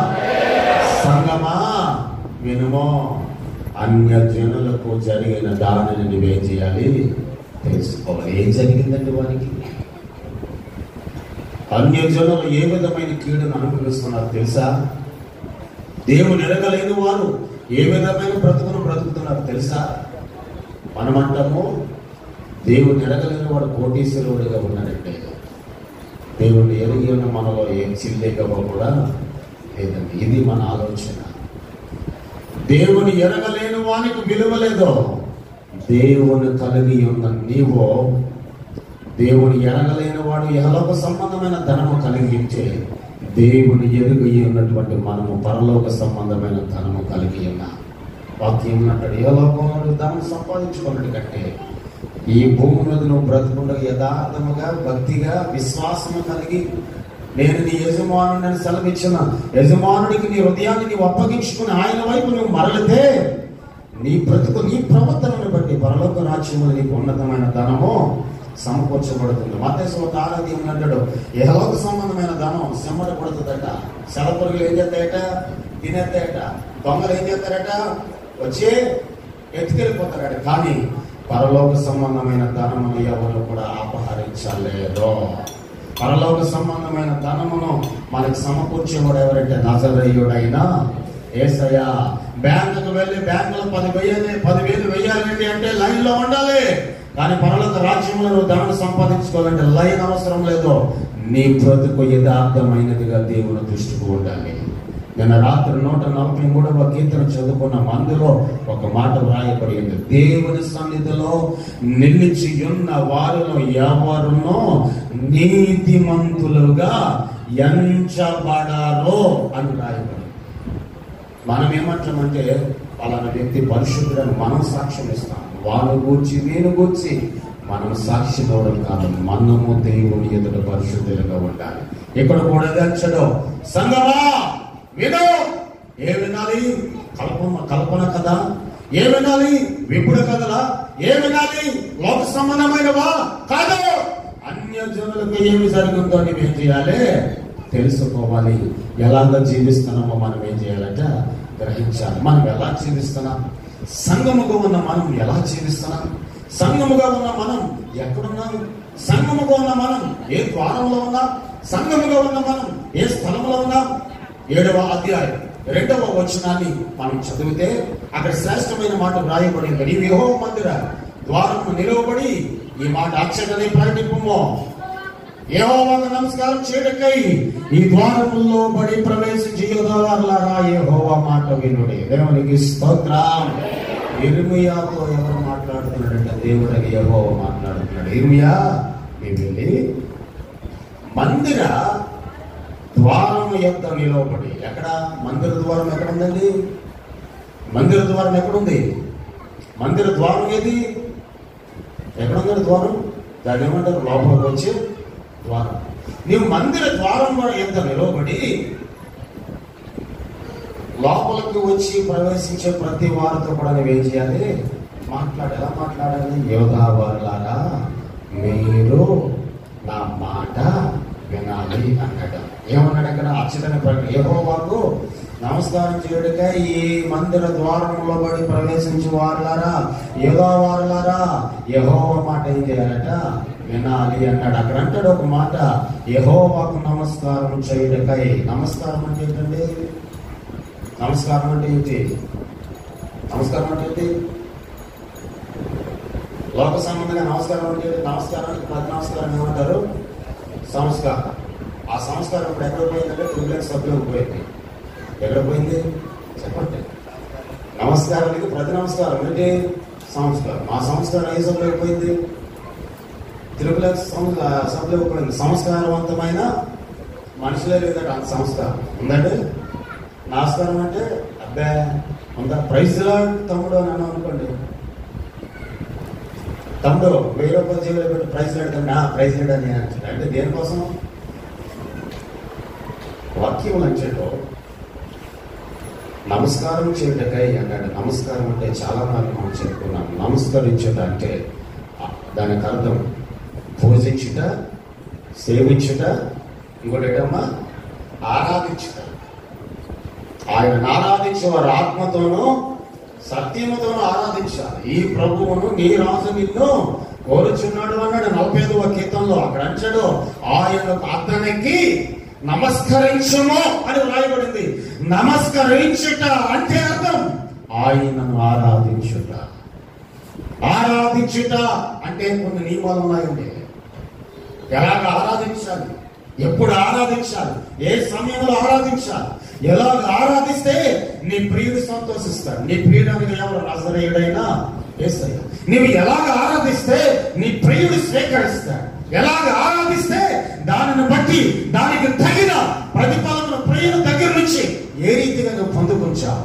ఇక్కడ అదే అంటాడు, నా మందిర ద్వారములోనికి వచ్చే ప్రవేశించే వారులారా ఆయన మాట విని ఆయనకి ఏం చేయాలట? నమస్కరించాలంటే ఆయనకు ఆరాధన చేయాలి. ఆయన ఆరాధించాలి. ఆరాధించే వారి యొక్క మనసు ప్రత్యేకింపబడాలి. ఆరాధించే వారి యొక్క మనసు ప్రత్యేకంగా ఉండాలి. అవునా? ఆరాధించే వారి మనసు ప్రత్యేకంగా ఉండాలి. సంఘమునకు కాపరి, ఆ కాపరి విశ్వాసులు ఇరువురు ఒకటేనా అంటే ఇరువురు ఒకటేనా? ఒకటి కాదు. కాపరి వేరు, విశ్వాసులు వేరు. కాపరికి రెండంతల తీర్పు ఉంటే ఎవరికి? కాపరికి రెండంతల తీర్పు ఉంటే విశ్వాసికి ఒక తీర్పు ఉంటుంది. విశ్వాసం మీద ఒక నింద మోపబడితే నువ్వు ఇలాగ చేసావయ్యా అని చెప్పి దేవుడు సాక్ష్యం ఇస్తే కాపరికి ఏంటంట? అంటే మీకంటే ఎక్కువ బాధ మంది కూడా ఎవరచ్చా? ఎవరండి? మాట్లాడదాం. మీకంటే బాధ మంది వాళ్ళు ఎవరు? కాపరి సేవకుడు. కానీ మీరేమంటారు? ఏముందంటే సేవకుడు రెండు మాటలు చెప్తే బాక్స్ నిండిపోతుంది. ఏ బాక్స్ నిండిపోతుంది? సత్యంలో రెండు మాటలు అరగంట వాక్యం చెప్పారు అనుకోండి, ఎవరు నిండిపోతుంది?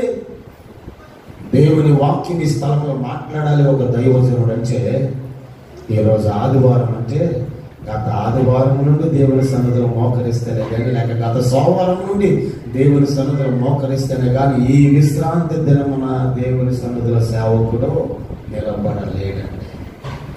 వాక్యములు అంచడం నా మందిర ద్వారంలో నిలిచి ఉండే నీవు ఆయనకు నమస్కరించాలి. నమస్కరించుట అంటే ఆయనను ఆరాధించుట, ఆయనను పూజించుట. విగ్రహాల దగ్గర ఉంటారు, ఆయన పూజిస్తారు. ఎలా పూజిస్తారంటే వాళ్ళు అప్పటి వరకు వారు త్రాగుబోతులు అయ్యవచ్చు. గత రాత్రి వారు ఏమై ఉండొచ్చు? తాగుండొచ్చు, వారు ఏదేదో చేసి ఉండొచ్చు. కానీ ఉదయం లేచిన వెంటనే శుభ్రంగా స్నానం చేసి అది ఉంటుంది కదా, ఏంటంటారు దాన్ని పట్టుకొని వెళ్ళి ఏం చేస్తారు? వాళ్ళు పూజ చేస్తారు. లేకపోతే వారు పూజ గదిలోకి వెళ్ళి మొత్తం అన్ని సమర్పిస్తారు. కానీ వాక్యం నచ్చడం ఆయనను నీవు నమస్కరించబడాలి అంటే, ఆయన నీవు ఆరాధించాలి అంటే ఈ లోకము నుండి నీవు ప్రత్యేకింపబడిన వ్యక్తిగా నీవు ఉండాలి. అందుకని అన్నాడు, యోధవాళ్ళారా రండి నా మాట వినండి అన్నాడు. చూడండి 3వ వచనాన్ని మనం చదువుతాం. సైన్యములకు అధిపతియగు ఇశ్రాయేలు యొక్క దేవుడకు యెహోవా ఎలాగ సెలవిస్తున్నాడు? ఏమని సెలవిస్తున్నాడు? నేను ఈ స్థలమున మిమ్మల్ని నివసింపచేయనట్లు మీ మార్గములను మీ క్రియలను దిద్దుకొనుడి. దేవునికి స్తోత్రం. హల్లెలూయా. ఈ మార్గములో, ఈ స్థలములో నేను నిన్ను క్షేమ స్థితిలో నివసింపచేయాలి అంటే మీ మార్గములను మీ క్రియలను ఏం చేయాలట? కీర్తన గ్రంథంలో ఒక మాట అంటాడు, దిద్దుకొనుట నీకు అసహ్యము కదా. దిద్దుకోవడం అంటే మనకి ఏంటండి? ఇష్టమా? మాట్లాడదాం. దిద్దుకోవడం అంటే ఇష్టమేనా? అసహ్యం. మాట అసలు బైబిల్ ఉండకూడదండి. ఏమనకూడదు? ఎలా పడితే అలా తిరిగచ్చు మనం. మన ఇష్టం. సంఘంలో కూడా ఎలా పడితే అలా కూర్చోవచ్చు. దేవుని మందిరంలో కూర్చున్నప్పుడు కూడా స్త్రీలకు మీకు విజ్ఞప్తి ఏమిటంటే, రైల్వే స్టేషన్లో విజ్ఞప్తి కాదండి, మీకే వస్త్రాలంకరణ జాగ్రత్తగా ఉండాలి. ఏ అలంకరణ అండి? వస్త్రాలంకరణ జాగ్రత్తగా ఉండాలండి. వస్త్రాలంకరణ జాగ్రత్తగా లేకపోతే,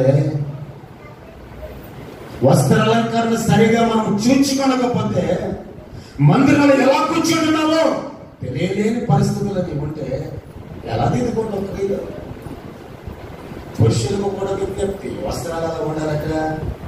చాలా చక్కగా ఉండాలి. వస్త్రాలు ఎలా ఉండాలట? చాలా చక్కగా ఉండాలి.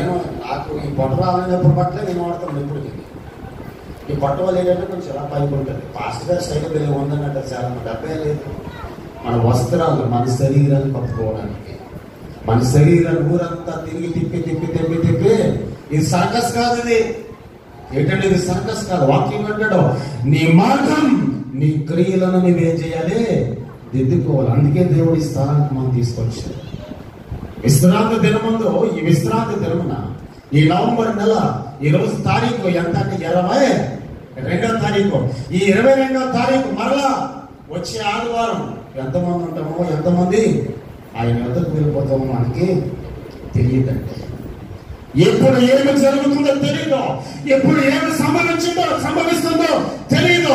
అది అంటాడు, అపాయకరమైన కాలం నీకు రాకముందే నీ మార్గములో నీ క్రియలో ఏం చేయాలంట, దిద్దుకోవాలి. క్రియలంటే మనలో ఉన్న అలవాట్లు, మనలో ఉన్న పద్ధతులు, మన చూపులో. ఏంటంటే మాస్టర్ గారు ఆ వ్యక్తి సూపు చేత గుచ్చేస్తున్నాడు. ఏం గుచ్చేస్తున్నాడు? వద్దు. దేవుని మందిరం, దేవుని మందిరం అంటే పరిశుద్ధమైన స్థలం. అంటే దేవుని మందిరం అంటే ఆయన దేశమహిమ నిలిచిన స్థలం. దేవుని మందిరం అంటే ఆయన పరిశుద్ధత సంచరించే స్థలం. అందుకే మోషేతో అంటాడు, మోషే నీవు నిలబడి ఉన్న స్థలం ఏంటది? పరిశుద్ధమైనయ్యా. నీ చెప్పులు విడిచిపెట్టావు, నీ పాత జీవితాన్ని విడిచిపెట్టావు, నీ రోత బ్రతుకులు విడిచిపెట్టావు, నీ దుర్భరమైన స్థితిని విడిచిపెట్టావు. దానిని విడిచిపెట్టి అప్పుడు లోపలకే ప్రవేశించి, ఈ రోజున దానిని విడిచిపెట్టకుండా నువ్వు లోపలకు వచ్చావు. మంచిది. అయితే వాక్యం లంచడం వాటిని విడిచిపెట్టుటకు నీ మనసుని ఏం చేసుకోవాలట? సిద్ధం చేసుకోవాలట. వాటిని విడిచిపెట్టడం నువ్వు త్వరపడవచ్చ. 12 గంటలకు ట్రైన్ అంటే 11 గంటలకు కూర్చుంటాం. వెళ్ళి మనం ఎన్ని గంటలకండి? 12 గంటలకు ట్రైన్ అంటే ఎన్ని గంటలకు కూర్చుంటాం? నేను 10వ తరగతి 9వ తరగతి చదువుతున్నప్పుడు, ఇంకా ముందు 5, 6 తరగతి చదువుతున్నప్పుడు వైజాగ్ వెళ్తున్న వాళ్ళు ఎక్కువ అత్తాలింటికి, మామయ్యాల 5:15 ట్రైన్ పెడాపూర్ స్టేషన్లో. ఎన్ని గంటల ట్రైన్? తెల్లవారుజామున 5:15 ట్రైన్. 2 గంటలు తీసుకుని కూర్చోబెట్టేవారు అక్కడ. ఎన్ని గంటలకి? ఎన్ని గంటలు చెప్పండి? ఎన్ని గంటలకి? టీ బఠానీ సమోసా అన్నవాళ్ళు అందరూ పోయేవారు. 2 గంటలకు వెళ్ళి కూర్చుంటే 2 గంటల నుంచి 5:15 వరకు వెళ్ళిపోయే ప్రతి దోమను ఏం చేయాలా? ఇన్ని గంటలకు ఎందుకండి అని అంటే, అమ్మంటే ఒకవేళ మనం లేట్ అయ్యామనుకో ఏం పోద్ది? పైన పోద్ది. ఎన్ని గంటలకి? రేపు ప్రయాణం అనగా రాత్రి, రేపు ఉదయం ప్రయాణం అనగా రాత్రి నేను అనుకోండి, అమ్మ అది వెయిట్ చేయాలంటే రాత్రే స్నానం చేసి బట్టలు కడేసుకుని చెప్పేసుకుని పడుకోవాలి. ఎక్కడ లేపునంటే తక్కువని ఎక్కేది ఆటో, తక్కువని ఎక్కడ దిగాలి. ఈ రోజున ఎక్కడికన్నా మనం వెళ్ళాలంటే రెడీ వెంటనే. కానీ వాక్యం అంటాడు, నీ మార్గం, నీ క్రియ, నీ ప్రవర్తన, నీ చూపు, నీ పెత్తర చూపు, కత్తర చూపు, నీ దుర్దేశాలు, చెవుల ద్వారా వినబడుతున్న మాటలు, ఏ చెవులో ఆత్మసంగంతో చెప్పుచున్న మాట చెవు గలవాడు వినగాక.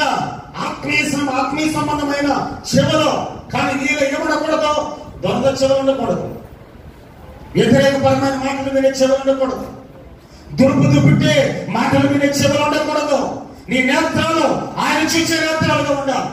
నీ ఆలోచన సమస్తం నా యేసయ్య కొరకే అనే మాట ద్వారా కాదు, దానిని నీవు ఆచరణ పూర్వకంలో పెంచి దేవుని మందిరంలో నువ్వు నిలబడితే శ్రేష్టమైన ఆశీర్వాదం దేవుని ద్వారా నువ్వు అనుభవిస్తావండి.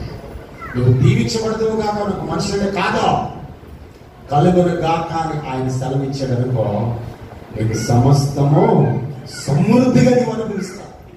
ఎక్కడ అడుగు పెట్టినా సంతోషమే, ఎక్కడ అడుగు పెట్టినా దీవెనే, ఎక్కడ అడుగు పెట్టినా ఆశీర్వాదమే, ఎక్కడ అడుగు పెట్టినా కలత ఉండదు, ఇబ్బంది ఉండదు, విభేదం ఉండదు, ఏ విధమైన బలహీనత ఉండదు. అందుకే వాక్యం అంటాడు, నీ క్రియలో నీ యొక్క ప్రవర్తన, నీ మార్గాలు నువ్వేం చేయాలి? సరిదిద్దుకోవాలన్నాడు. ఇప్పుడు మంచి మాట దగ్గరకు వచ్చా. 4వ వచనం చూడండి. ఈ స్థలము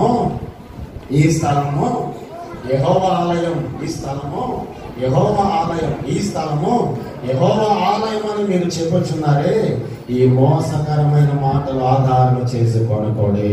దేవునికి స్తోత్రం, హల్లెలూయా. 3 సార్లు రాయబడిందండి అదే వచనంలో. ఏ మాట అది?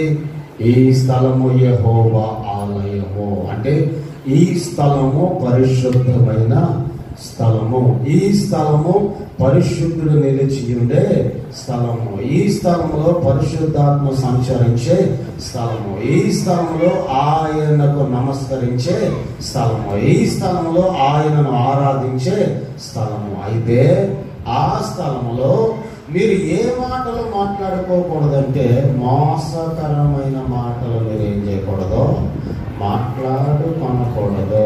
ఈ రోజున నేటి దినాలలో సంఘాలు ఏ రీతిగా ఉన్నాయండి అని అంటే అక్కడే మాట్లాడుకుంటామండి.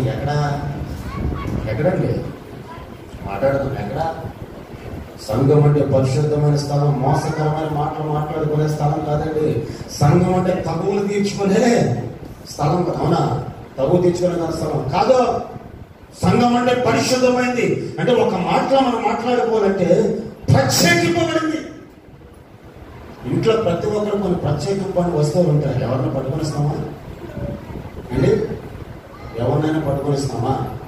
పట్టుకొనిలేవు. మాట్లాడదాం. పట్టుకొనిస్తామా? పట్టుకొనిస్తామా? చెప్పండి. పట్టుకొనిలేవు. నా ఇంట్లో సెల్ఫ్లో కొన్ని బైబిల్ ఉంటాయి. తెలుగు బైబిల్, ఇంగ్లీష్ బైబిల్ ఉంటాయి. బైబిల్ సంబంధించిన హిస్టరీ సంబంధించిన బైబిల్ కూడా చాలా మంది అంతా చూస్తారు కానీ దానికి చెయ్యడం ఉన్నాయి. ఎందుకది? ఎవరి కొరకు ప్రత్యేకపడే వారే దాన్ని చేయాలి, ఉపయోగించాలి. కొన్ని వస్తువులు ఉంటాయి. ఫోన్ ఉంది మీ దగ్గర, అంతేందుకు ఫోన్ ఉంది. పురుషులు మీ ఫోన్కి భార్య చూడస్తారా? ఒకవేళ లాక్ తెలిసిపోయిందనుకో ఏం చేస్తారు? మీ చేతిలోకి వచ్చిన లాక్ మార్చేస్తారు. భార్య చూడకూడదు. ఎవరు చూడకూడదు చెప్పండి? ఎవరు చూడకూడదు? భార్య. మీ దగ్గర ఉంటే చాలా మంది ఫోన్లు ఉంటాయి. అయితే మీ ఫోన్ భర్త చూడతారా? నా ఫోన్ నేనే చూడాలి. ఎవరు చూడకూడదు? భర్త చూడకూడదు. ఎవరు చూడకూడదండి?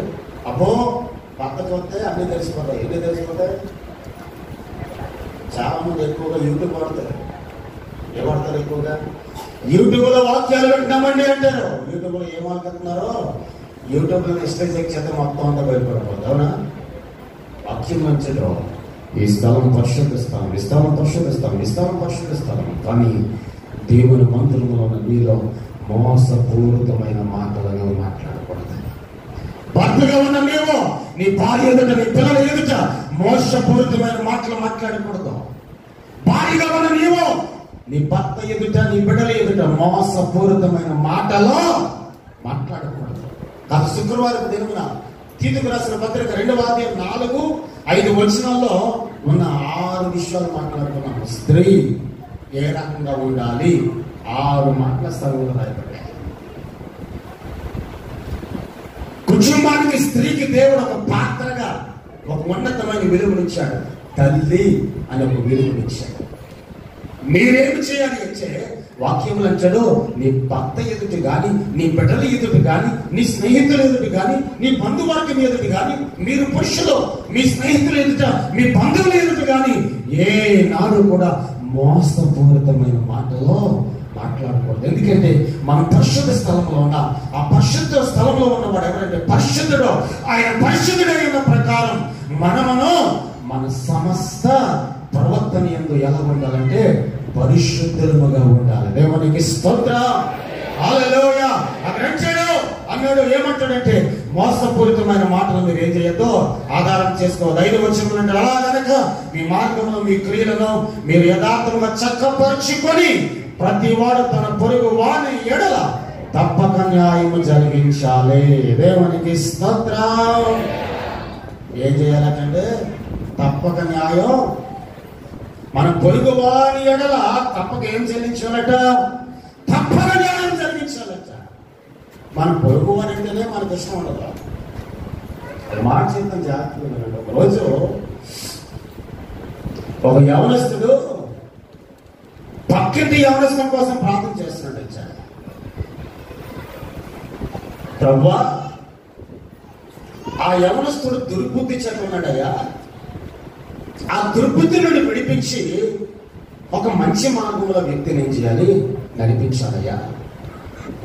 ఇట్లాంటి యవనస్తులుగా దుర్బుద్ధి చెందుతున్న ప్రతి ఒక్కరి యొక్క ఆలోచన తలంపులను నువ్వేం చేయాలి? మార్పు చేయాలి. ప్రభుత్వాన్ని ప్రతి దినం కూడా ఏం చేసేవాడట? ప్రార్థన చేసేవాడట. కొన్ని దినములు అయిపోయిన తర్వాత మరలా ఆ యవనస్తుడు మోకరిల్లి, ప్రభువా, నేను ఈ సువార్త సేవను చేస్తున్నాను, నడిచి వెళ్ళాలంటే చాలా కష్టమైపోతుంది. నాకు ఒక సైకిల్ కావాలి ప్రభా, ద్వారం తెరిచి దాన్ని నీవు నాకు ఏం చేయాలి, దయచేయమని చెప్పి ప్రార్థన చేస్తే దేవుడు యవనస్తుని ప్రార్థించిన కొన్ని నెలల తర్వాత ఏమి ఇచ్చాడట, ఒక సైకిల్ ఇచ్చాడట. మంచిది, అక్కడ వరకు బాగానే ఉంది. ఈ పక్క ఇంటిలో యవనస్తున్నాడు కదా, ఏ యవనస్తుడు దుర్బుద్ధి కలిగిన యవనస్తుడు మోకరించాడట, ప్రభువా సిటికలు ఎత్తున్నాడట, ప్రభువా వాడు ప్రార్థన చేస్తే ఏమి ఇచ్చావు, నువ్వు సైకిల్ ఇచ్చావు. నాకేం కావాలి, సైకిల్ కాదు, తిన్నగా నాకేం కావాలి, బండి కావాలి. ఏం కావాలి,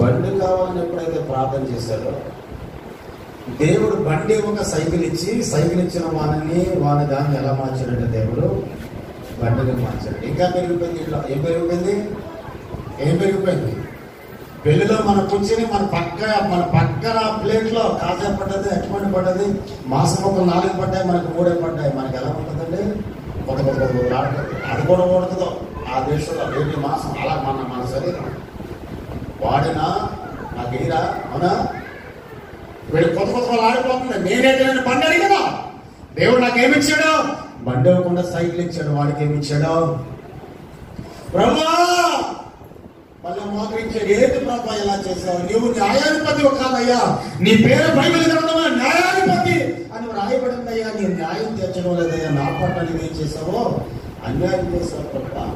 ఈ సైకిల్ ప్రభా నాకు డైరెక్ట్ కారు కావాలి. ఏం కావాలంట, ఈ సైకిల్ పోయి దేవుడికి బండిచ్చి మనకి కారు ఇచ్చాడు. ఎవరికి, ఇంకా పెరిగిపోయిందంటే ఏంటి దేవుడు నేను ఏదడిగితే దానికి వ్యతిరేకంగా వాడికి ఇస్తున్నాడు. ఎవరికి, ప్రార్థన కూడా చక్కగా ప్రార్థిస్తున్నాడు, స్థిరంగా ఉన్నాడు, ఆత్మీయతలు బలపరచబడ్డాడు, అనేకులకు సిలువలు వేయబడిన క్రీస్తు కొరకు ఏం చేస్తున్నాడు, ప్రార్థిస్తున్నాడు. అడగక ముందే దేవుడు అన్ని సమృద్ధిగా ఇస్తున్నాడు. నేను ఒకటి అడిగితే దేవుడు వాడికి ఇంకోటి ఇస్తున్నాడని చెప్పేసి వీడి ప్రార్థన మార్చాడు. అలా కాదు, వాడికి అలాగిచ్చామని చెప్పి నేను స్వార్థంతో ప్రార్థన చేస్తున్నానయ్యా, ఇది ఇంకో రకమైన స్వార్థం ప్రభు అని చెప్పేసి నా 2 నేత్రాలు తీసే ప్రభు అని ప్రార్థన చేశాను. ఎవరు 2 నేత్రాలు అంటే వీడి ఆలోచన ఏంటి, ఈ 2 నేత్రాలు తీసేస్తాడు ప్రార్థన చేస్తే వాడి నేత్రాలు తీసేస్తాడు దేవుడు. ఎవరి నేత్రాలు, 2 నేత్రాలు తీసే ప్రభు అని ప్రార్థన చేస్తే 2 నేత్రాలు తీసేయండి. ఎవరయ్యో, ఎప్పుడు కూడా వాక్యం లంచడో, దేవుని మందిరంలో ఉన్న మనం ఎలా ఉండాలంట, వాక్యం లంచడో పొరుగువారి పట్ల న్యాయం జరిగించాలంట. పొరుగువారి పట్ల కొల్లు కుతంత్రాలు అన్ని కూడా ఇక్కడ ఉండుకుంటే, నువ్వు స్టవ్ మీద పెట్టినా దాన్ని ఏమంటారో దాకా ఇదంటారు కదా, మన భాషలో ఏమంటారు, మాట్లాడతారు ఏమంటారు, అది కూడా అంత వేడి ఉండదండి. నువ్వు ఐలో పెట్టేసినా ఇది ఐలో పెడతలేదని చెప్పేసి ఎలక్ట్రికల్ స్టవ్ తెచ్చి దాని మీద పెట్టేసినా అంత బాగా ఉండదు. కానీ లోపల ఉన్న మాత్రం ఏం పెరుగుతాయట, బాయిలైపోయి ఏదో రోజున ఏమైపోతుంది, అది ఏమైపోద్ది. మీరు ఎప్పుడైనా గమనించారో లేదో కానీ విశాఖ డైరీ కానీ ఎన్టీఎస్ డైరీలో ఉంటాయి కదా, లస్సీ ప్యాకెట్ ఉంటుంది చూసారు ఎప్పుడన్నా. వాడి దగ్గర ఫ్రిడ్జ్లో ఉన్నప్పుడు ఒక రకంగా ఉంటుంది, మన దగ్గర ఫ్రిడ్జ్లోకి వచ్చినప్పుడు ఎలా ఉంటుంది, అది ఒక రకంగా ఉంటుంది. ఒకవేళ ఫ్రిడ్జ్లో పెట్టే సెల్ఫ్లో పెట్టే సాయంత్రం పడుతుంది ఎలా ఉండిపోతుంది, మరి కొన్ని నిమిషాలు ఏమైపోతాయి, టప్పని వెళ్ళిపోతుంది. అలాగ లోపల ఉన్న ఈ గుళ్ళు కుతంత్రాలు ఎదుటి వాడు మంచిగా, నీ పక్కన వాడు మంచివాడే, నీ పక్కన వాడు పరిశుద్ధంగానే ఉన్నాడు, నీ పక్కన వాడు భక్తిగానే ఉన్నాడు, కానీ నీ జీవితమే భక్తిహీనతకు అప్పగింపబడింది. వాక్యం లంచడం, నువ్వు పుట్టుక నుండి నీ పుట్టిక దినము నుండి క్రైస్తవుడవై ఉండొచ్చు, లేక మధ్యలో నమ్ముకుని ఉండవచ్చు, కానీ వాక్యంలో ఏమంటాడంటే నీ పొరుగు వారి పట్ల నీవేం జరిగించాలంట, న్యాయం జరిగించాలి. జరిగిస్తున్నావా? నీ పొరుగు వారి పట్ల ప్రేమ చూపాలి, నీ పొరుగు వారి పట్ల కనికరం చూపాలి, నీ పొరుగు వారి పట్ల నువ్వు ప్రేమ కలిగి ముందుకు నడిపింపబడాలి. ఆ ప్రేమ కలిగి నడిపింపబడాలంటే అక్కడ అంటాడు, నీ క్రియలో నీ యథార్థమైన జీవితం ఏం చేయాలి, చక్కపరచుకోవాలి అని అంటున్నాడు. యాకోబు కూడా తన భార్యలతో చెప్తున్నాడు. ఎంతమంది అండి భార్యలు యాకోబుకి? యాకోబుకి ఎంతమంది భార్యలు చెప్పండి? యాకోబుకి ఎంతమంది భార్యలు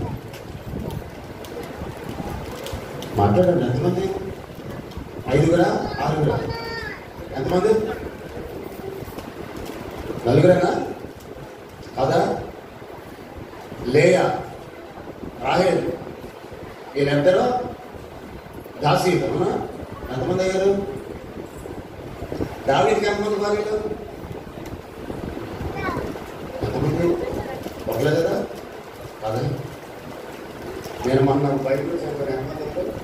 9 మంది పేరు కూడా చెప్పాను. తప్పుడు కెమెరా 9 మంది భార్యలు వచ్చారు. ఈ బైబిల్ కాదు, వేరే బైబిల్ సార్ 9 మంది భార్యలు అంట. ఎంతమంది అండి? యాకోబుకి భార్యలందరినీ పిలిచి బిడ్డలందరినీ పిలిచి ఎంతమంది బిడ్డలు? 13 బిడ్డలు, 12 మంది కుమారులు, ఒక్కగానొక్క బిడ్డలందరినీ భార్యలందరినీ పిలిచి 35వ అధ్యాయం అనుకుంటా ఆదికాండం, రండి దేవుడిని యెహోవా మందిరమునకు వెళ్ళి స్థలమునకు వెళ్ళి ఆయనను మనం ఏం చేయాలి? ఆరాధించాలి, మహిమపరచాలి. కనుక ముందుగా మీరేం చేస్తారంటే మీ హృదయంలో శుచిపరచుకొనుడి అన్నారంటే మీ హృదయాల్లో, మీ ఆలోచనలో, మీ తలపులో, మీ మార్గాలన్నీ కూడా మార్పు చేసుకుని పరిశుద్ధపరచబడి మీరు వస్తే వెళ్ళి దేవుని ఏం చేద్దామో ఆరాధిద్దాం. ఎక్కడ కూడా దంచడం. ఒక క్రైస్తవునిగా ఉన్న నీవు నీ క్రైస్తవ దాంపత్య జీవితంలో ఒక కుటుంబానికి యజమానురాలుగా ఉన్న నీవు నీ పక్క వారి పట్ల, నీ భార్య పట్ల, నీ బిడ్డల పట్ల, నీ బంధువుల పట్ల, నీ తల్లి పట్ల, నీ అత్త పట్ల, నీ మాగారి పట్ల, లేకపోతే నీ అల్లుడి పట్ల, వారి కుటుంబం పట్ల, గ్రామంలో ఉన్న వారి పట్ల నీవు న్యాయముగా నువ్వు ప్రవర్తించగలగాలంటే నీ క్రియలో, నీ మార్గములో ఏం చేయాలంట? చక్కపరుచుకోవాలి. ఆ క్రియలను, మార్గములను చక్కపరచుటకు, సరళము చేయుటకు కొన్ని వేల సంవత్సరాల క్రితం మనుష్య కుమారుడుగా ఈ భూమి మీద నజరేయుడని యేసయ్య అడుగు పెట్టాడు. ఆయనకు మన హృదయాంతరంగమును ఏం చేయాలంటే అప్పగించాలి. ఆయనకు మన మనసులను ఏం చేయాలి? అప్పగించాలి.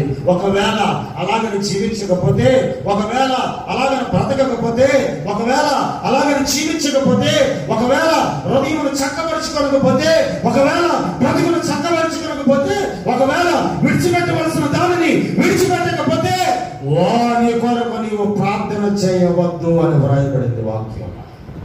వాని కొరకు నువ్వు ఏం చేయొద్దు? ప్రార్థించలేదు. ఇదే ఇర్మియా గ్రంథంలో రాయబడింది. మరొక అధ్యాయంలో రాయబడింది. ఈ 7వ అధ్యాయంలో కూడా 16వ వచనంలో చూడండి ఏమన్నాడు? 16వ వచనం చివరి వచనంలో అంటాడు ఏమన్నాడు? కాబట్టి నీవు ఈ జనము కొరకు ఏం చేయొద్దు? ప్రార్థన చేయలేదు. వారి కొరకు మరణైనను ప్రార్థనను చేయకుము, నన్ను బతిమాలు కొనకుము, నేను నీ మాట విన్నాను. నీ మాట నేను ఎన్నో అని కొడుకు అన్నాడు అనుకోండి, తల్లి తండ్రి ఎంత కుమిలిపోతారండి? నేను నీ మాట నన్ను కూతురు అన్నది అనుకోండి, తల్లిదండ్రులు ఎంత కుమిలిపోతారు? నేను నీ మాట భర్త అన్నది అనుకోండి, భార్య అన్నది అనుకోండి, భర్త ఎంత కుమిలిపోతారండి? వాక్యం చూడు, నేను నీ మాట, ఆయన మన మాట వినకపోతే మన పరిస్థితి ఏంటి? ఆయన మన మాట వినకపోతే మన దారి ఏంటి? ఆయన మన మాట వినకపోతే మన భవిష్యత్తు ఏంటి? ఇర్మియాతో దేవుడిని యెహోవా అంటాడు, ఇర్మియా నీవెంత చెప్పినా, ఎంత బోధించినా, ఎంత ప్రకటించినా వారు నీ మాట వినకపోతే, వారి హృదయం శుచిపరచుకోనకపోతే, వారి హృదయం చక్కపరచుకోనకపోతే వారి కొరకు నువ్వు ప్రార్థన చేయకుము.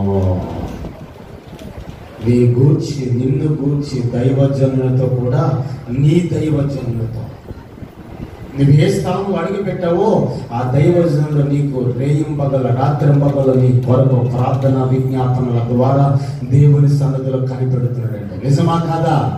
నిజమే. రాత్రింబగల కనిపెడుతున్నాడు నీ కొరకు. మనం ఏం చేస్తామంటే దాన్ని గుర్తించమండి. దాన్ని ఏం చేయమండి? మనం గుర్తించమండి, దానికి విలువనండి, విలువమండి. మనం ఎక్కడికో వెళ్ళిపోతాం. మన స్థితి వేరు, మన రేంజ్ వేరు, మన పరిస్థితి వేరు. వాక్యం అంటాడు, నిన్ను ప్రేమించే దైవజనులతో సాక్షాత్ దేవుడు వారి కొరకు ప్రార్థించవద్దు అని ఒక మాట మాట్లాడితే చెబితే, దైవజనుడు మన నిమిత్తం ప్రార్థన చేయడం మానేస్తే మన పరిస్థితి ఏంటండి?